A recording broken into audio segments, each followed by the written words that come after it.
The methods used by professional poker players vary widely, but some of the common methods they use include strategic positioning, game selection tactics, betting patterns, exploiting active and passive players, psychology, and bluffing.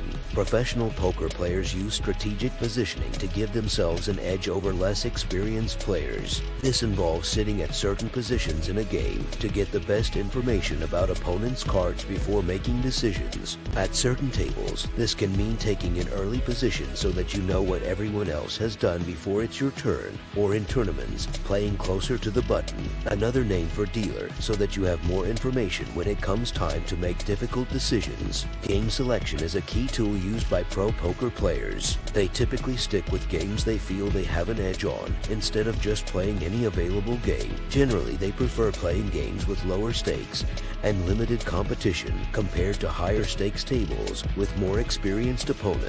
This also involves table selection tactics, selecting particular opponents that appear weak, as opposed to tougher competition, which leads into exploiting active, passive players. Often professional poker players will seek out tournaments where there are active or passive players, which can easily be exploited for double ups or massive payouts, depending on the tournament type or structure. Pros know how these two types differ in strategy. Professionals often use aggressive, post-flop strategies, such as continuation bets for value against tight passive opponents, while using delayed aggression against active opponents, as well as using bet sizing tells to identify weak hands from bluffs from their active counterparts. Experienced pros spend a lot of time studying the psychological aspects of their game, ranging from understanding betting patterns and tells of other opponents in order to determine if they are bluffing or not, all the way up through developing their own table presence in order to intimidate their opposition and gain advantages when necessary during a session,